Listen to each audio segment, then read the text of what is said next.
ufundisa umntwana imimoya akasoza lumke.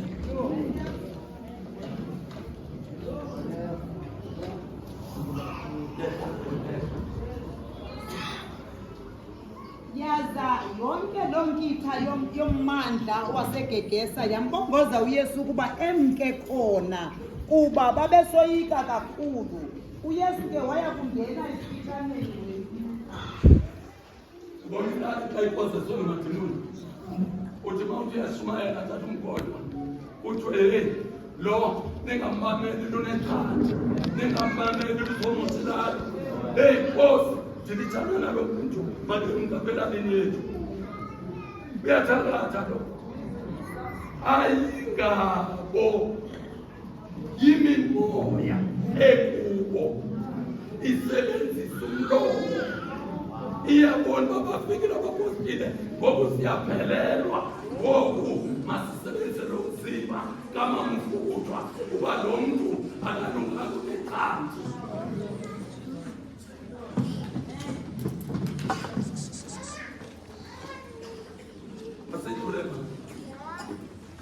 Matthew 24 verse number 24.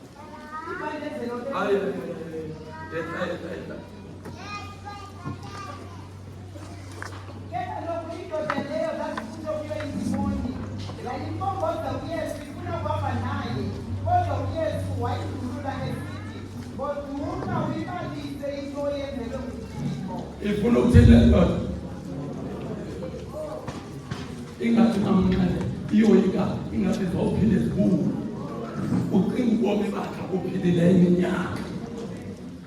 uJesu uthi ayikhona goduka ukwenzela uyoshumayela kwelapho wethu goduka yekuhamba nami uyashumayela namhlanje ndizele umzalwane hamba nawe uyoshumayela ukuba kwaphuma amadimoni kuwe unceda abanye abantu masethuleke mama.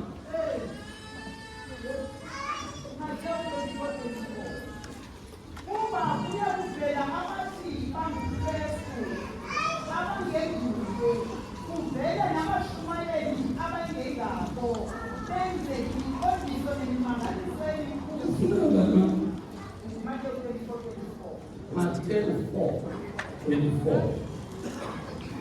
35. I know that.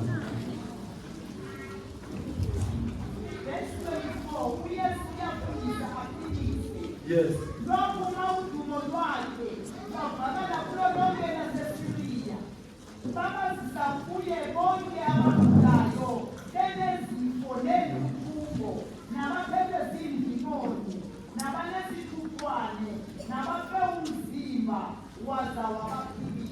Oh. Besizwa kuye inhlobo ngenhlobo zezigulo. Namhlanje sesinezigulo ezitsha oswekile engasika 80 sesino-pressure sesino-asthma sesino TB zonke ezo zifo ndiyazifuna ekhoneni uzodibana umnyama nokhanya uzotata uzodibana umnyama nokhanya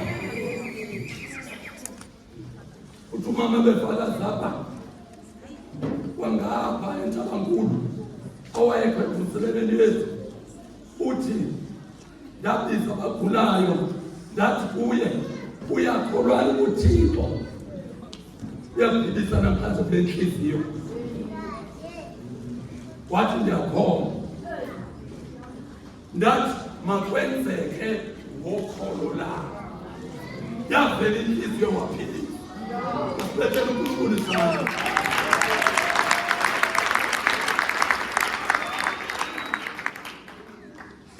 Jesu ithi le ndoda Nkosi ndiyakholwa ubunako ukumphilisa unyana wami. uJesu ababalela uyokholwa nawe namhlanje akukholwa bamadimoni aphuma kuwe. Uthi uba ndinako uthi uJesu zonke izinto zinokwenzeka kokholwayo zonke izinto zinothini. Yiyo loo nto xa ndimbuza uba uyakholwa na wena uba le nto izokwenzeka ubuthe ndiyakholwa ejonge inhliziyo yakhe selephilile noba ndingangambekisana selephilile shalo uNkulunkulu sakhe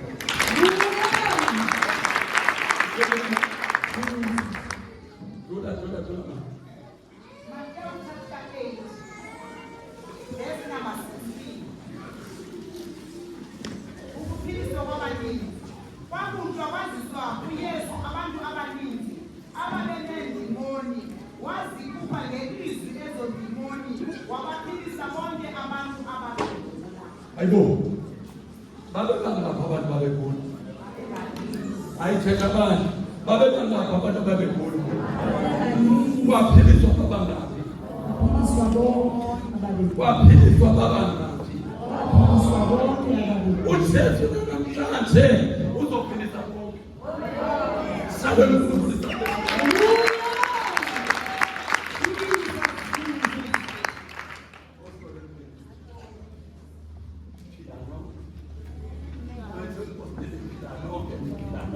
Amen.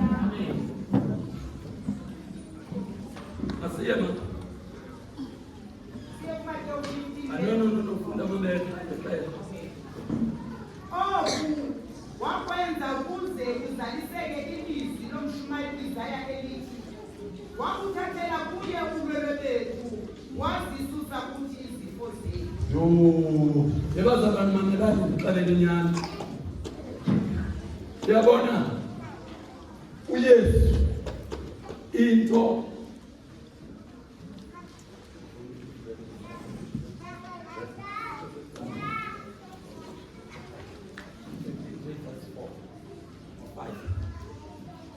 Mamela bangcwele izifo ziza ngenxa yezono zethu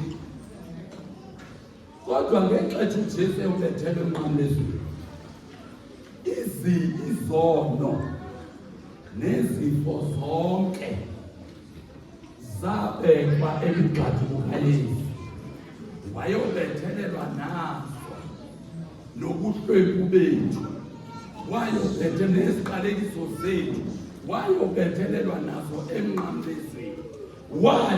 Incwadi yamaGalati chapter 3 verse 13 ithi sakhululwa thina komthetho kubuYesu wabethelelwa emnqamlezweni zithi izibhalo uqalekisiwe obulewe ngokuxhonywa emthini andithi so ithetha ukuthi zonke takumkhohlwa izono zakho neziqalekiso zakho nayo zonke izifo zakho izigulo zakho nobulwele bakho zasiyeka emnqamlezweni. Yiyo loo nto incwadi eBhayibhile ngemivimbo kaYesu thina siphilisiwe. Athi Petros athi sinyangwe ngamanxeba wakhe. Uthini Peter uthi thina sinyangwe ngamanxeba wakhe.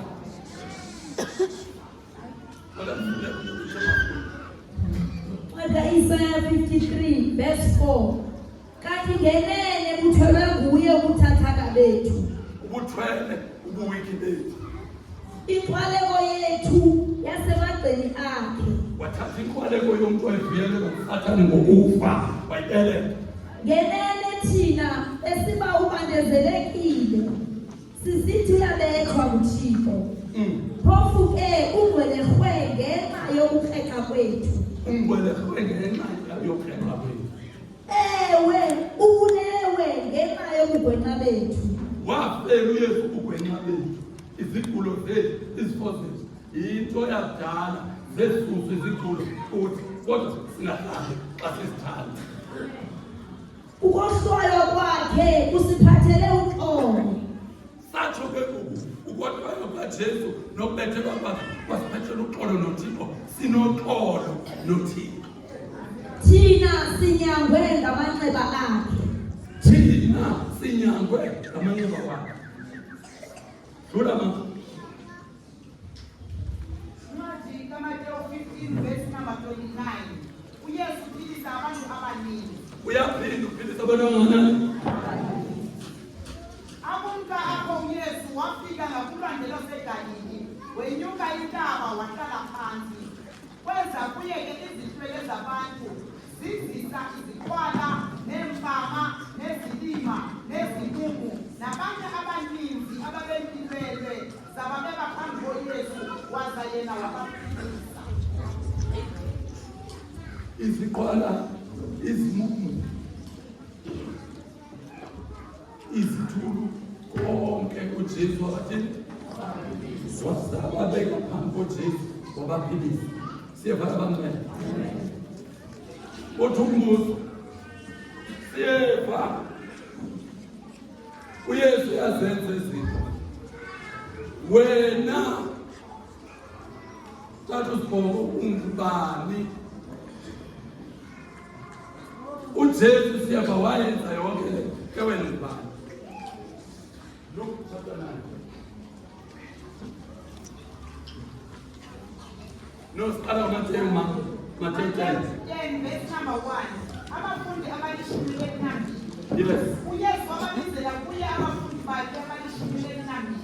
Wabanika igunya lokukhupha iindimoni nelokuphilisa abantu kwizifo ngezifo. uJesu verse 7. uJesu wababizela kuye kakhuluka abafundi bakhe ngabapostile bodwa bayi-12. Wababizela kuye xa izonyukela phezulu, wabanika igunya lokuphilisa izifo. Yebazalwane, Sathane namadimoni wakho zigunyazisiwe uba lizophilisa izifo. Zigunya andingena kaSathane ngebhedo, ndingene ngomnyango onguwo. Hallelujah. Jesus. Yena mama 10 verse 1. uYesu wababizela kuye abafundi bakhe abalishumi elinambili. Wabanika igunya lokukhupha iindimoni nelokuphilisa abantu kwizifo ngezifo. yes, verse 7. Verse number 7. Baphiliswa kwizifo ngezithuthi noluphi olwezifo. Qhuba. Ekuhambeni kwenu selishumayele lisithi ulawulo lukaThixo lusemnyango. Bathunywa abapostile abangaphambi kwethu. Kodwa uyabona ke ekuhambeni kwenu shumayelani nithi uNkulunkulu kuThixo kutheni usondele. Qhuba. Phikisana abagulayo. Hayi. Yesu lo Thomas wabula.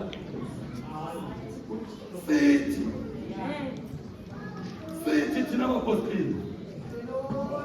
Sithi asingenanga ngebhedo. Kuthiwa masiphilisa abagulayo. Qhuba. Nivuse abafileyo. Nabafileyo uYesu uthi masibavuse. Nihlambulule abaneqhenqa. Sihlambulule abaneqhenqa lesono. Nikhuphe iindimoni. Sikhuphe iidimoni. Namkele ngesisa ke ngoko yimani ngesisa. Niyafika idimoni sathini? uYesu ende ubesiyalela sawuzayithinta uba nikhuphe idimoni. Yabona ke vane idimoni ngoba idimoni zigqiba ingqondo ebantwini. Lezana umbono sawume ngenyanga elaa xesha ndandingawushumayeza uYesu wawungalala etyalweni uvuke usesetyalweni. Wawulinxila eliphuma izandla idimoni lokunxila lalimbambile wengenokwenza neyipya kwakhe nefumana imali yonke yophelela esipotini. Kodwa lafika udaba lukaThixo waphela uYesu negqiba kwaphela uYesu baphoqa utywala nayalela utywala uba mabukhuleke ngoba amadimoni kuthiwa mafakhuphe idimoni lokunxila laphuma kuye. Sela uNkulunkulu isandla.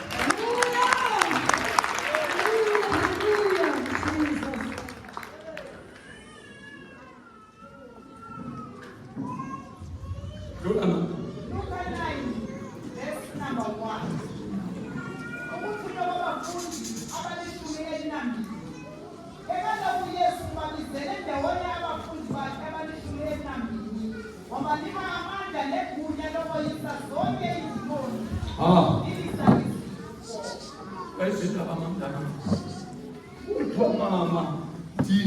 ndinikwe amandla lizulu, ndanikwa igunya lisebenza xa ndilixelele idimoni uba wena dimoni yonyuka uphume. Idimoni kunelenze le nto ndithethayo because ndisegunyeni. Andiwu-man of God, andingenanga e-back door. Amadimoni makayazi uba ndingene ngomnyango, andingenanga efestini. And mna ndisisigidinyi sikaJehova uThixo wami. Sigidinyi yi-ambasada ndizomela izulu emhlabeni, ndizomela izulu apha emhlabeni. Yi-ambasada. Yiyo loo nto nibabafazi bezale sinene andizidingi because ovela ngasenta akadingi sinene sasemhlabeni. Hayibo, Thixo sifuna futhi ukuba ndisazela azikho ekhaya apho ndikhutshwe khona.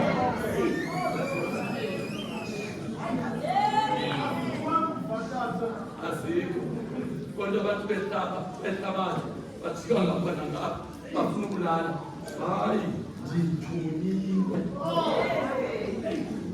Izinene zabafazi azidibani nazo ezipinazo.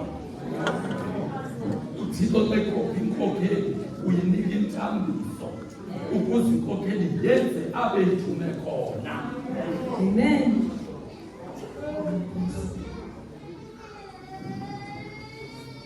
Abantu bathanda ukuzibhanga. Asiye mama upingo. Wanika wabanika amandla negunya lokweyisa zonke indimoni nokusilisa izifo. sinikwe amandla negunya lokukhipha amadimoni nokuphilisa izifo. Verse 6. Baphuma ke bazithutha idolophana beshumayela indaba ezimnandi bephilisa kuzo zonke izinto. Latsho eshumi laphuma ngokomyalelo wenkosi uJesu bayoshumayela abaphethe iBhayibhile baphuma bashumayela indaba ezilungileyo bephilisa nezifo. Bengashumayeli nje. Ayiyo. Ushumayela funeka baphilise, funeka baguquke, funeka abangathakala badinga imisebenzi bayifumane. Funeka bafumane imisebenzi apho. Phambi umuntu umsebenzi wathandazelwa ndim wafumana umsebenzi. Phambi kum mangenyawo bajongeni khwaza Jabu xelela abantu uba wafumana umsebenzi wantoni. Pharmacist assistant.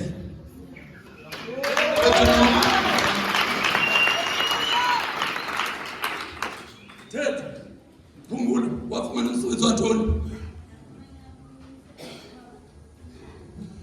Utitsha lo wafumana umsebenzi wokutitsha. Mama wafumana umsebenzi wantoni.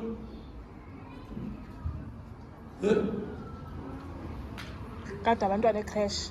Yes, wafumana umsebenzi wokugada abantwana ecreche. Ayizange Yafumana umsebenzi wokutitshala. wafumana umsebenzi wokutitsha.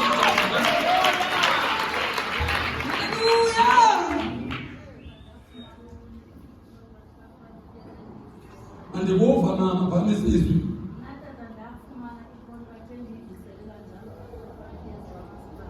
Contract kamasipala.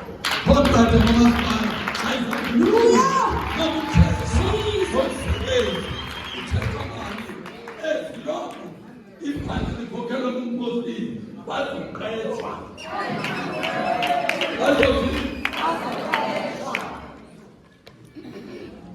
Yanehluka into ongalifunda iBhayibhile. Noma kuthi isibeleko sivalekile, ndiyasiyalela uba masibe namaqanda. Izibeleko siba neqanda ngelo xesha kuzalwa abantwana bethekana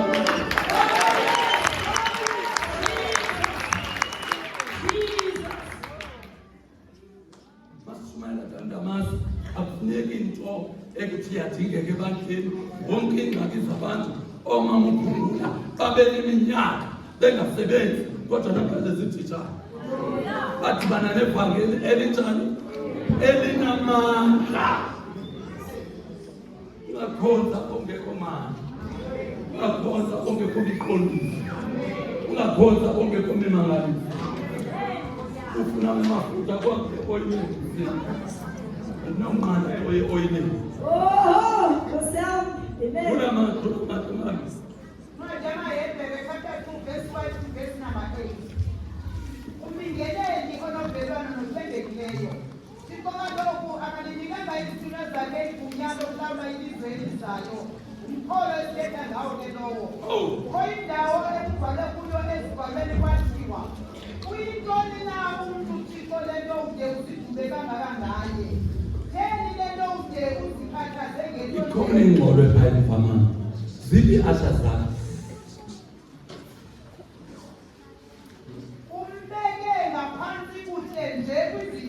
zakho umkhethise ngesihomo nesithozela umnike igunya lokulawula zonke izinto. Mamela ndinixelele bazalwane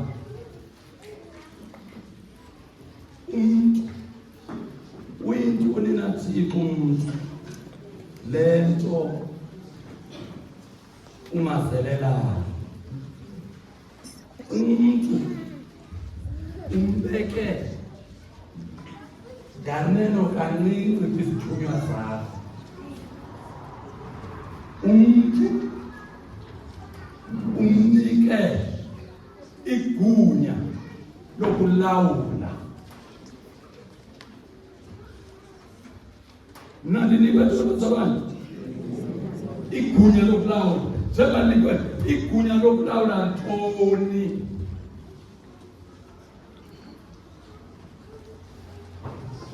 ligunya lokulawula ntoni zinikwe ngamuntu amase igunya lizulu ukulawula zonke izinto akukho nanye into engekho phansi kolawulo lwakhe zonke izinto ziphansi kolawulo lwakhe akunjalo abantwana zonke izinto ziphansi kolawulo lwabantu kwam zeziphi ezo zinto eziphansi kolawulo lwamashafu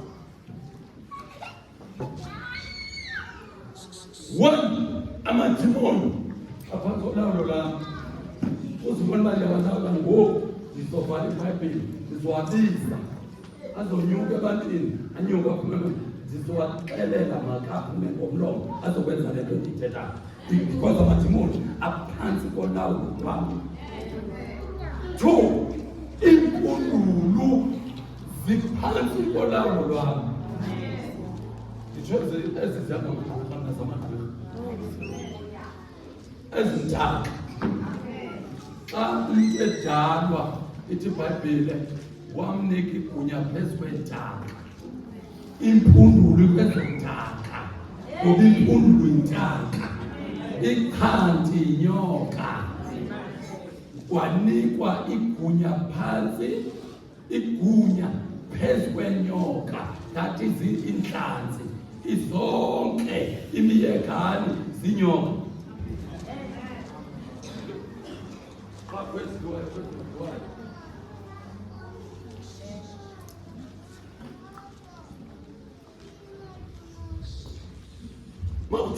kuthethwa ngomntu wantoni kwemiqondiso nemimangaliso megqiba ukuthetha kuzokwenzeka imiqondiso nemimangaliso izulu liyehla idimoni phansi kolawulo lam izifo ziphansi kolawulo lam impundulu ziphansi kolawulo lam yo ukufa uphansi kolawulo lam umsebenzi uphansi kolawulo lam ngoba xa uthetha ndamasi udinga umsebenzi ndiyakuyalela xa ufumene umsebenzi akosebenza Khona into umpostile omizwe umthixo xa udinga umsebenzi uthi angosebenza ungabubuza ngoba ingxaki eniyenzayo yile nto buza umpostile ngabuzwa ubuthe uphilisiwe nomfutho vele uthi ndiyabonga ndoda kwathixo ndiphilisiwe ikhona into ethi ukuthandabuza akho nto uthi thandabuza uzobufuza bani ngoba ngizowabiza amadimoni akazi ukuthandabuza azokufa wabiza umakenyuki akho thandabuza akudingeki thandabuza izulu lifile qoba mama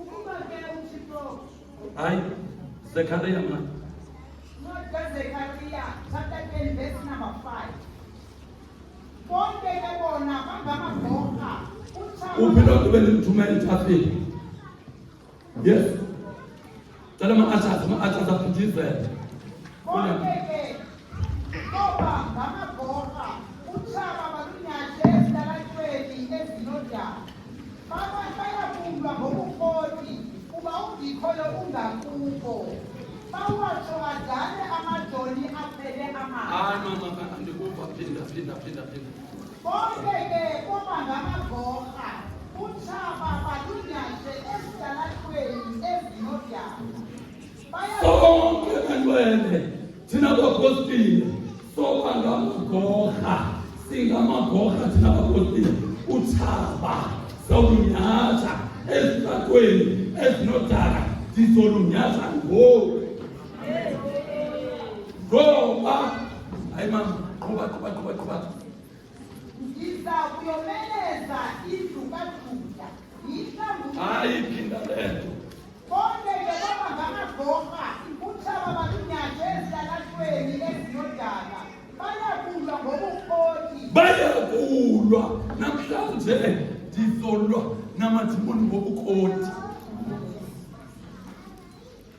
kuba ungikhoyo ungakukho bethana izandla ndizolwa ngobukoti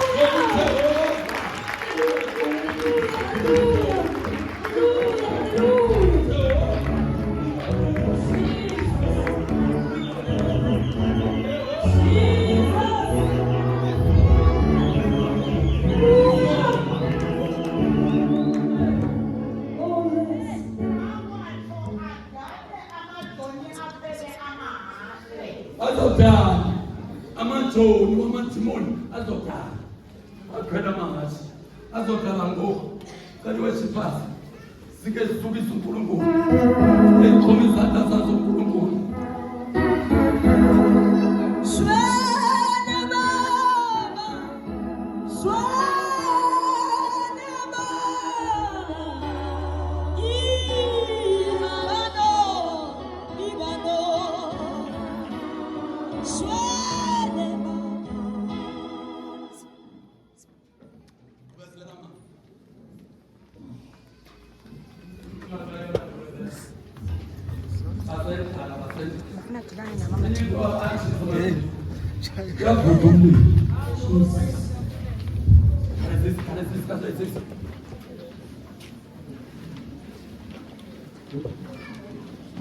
Uyibona chapter 2 verse 10 Yes, ma'am.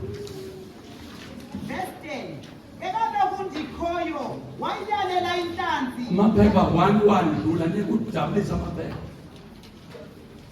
ekaloku ndikhoyo wayilalela inhlanzi yaze yamhlanza uyona emhlabeni owomileyo uJehova wayilalela inhlanzi wathi kumhlanze uyona kumhlaba omileyo mna ndizoyalela amadimoni uba niwahlanze. Sigqibile mama. Jobi 20:15 Yeah, let's have. Ncwadi kaJobi 20 verse number 15 kaloku umntu okhohlakeleyo ubutyebu buginya jike buhlanze uthixo kugrumba nakweso sisu sakhe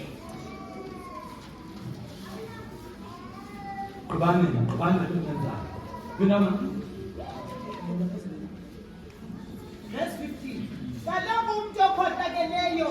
ubutyebi buginya jike buhlanze uthixo bugrumba nakweswasisu sakhe uthixo uzavumba zonke izifo esiswini sakho manje ngegama likaJesu. Incwadi eBhayibhile alikho igama esilinikweyo phansi emhlabeni emazulwini esingase sisindiswe ngalo ingelilo igama likaJesu. Ijonga amadolo azogoba ziphume zonke ilwimi zithi uJesu inkosi. Badala ukweluleka izinyawo esadubelele umsinde eshwele baba.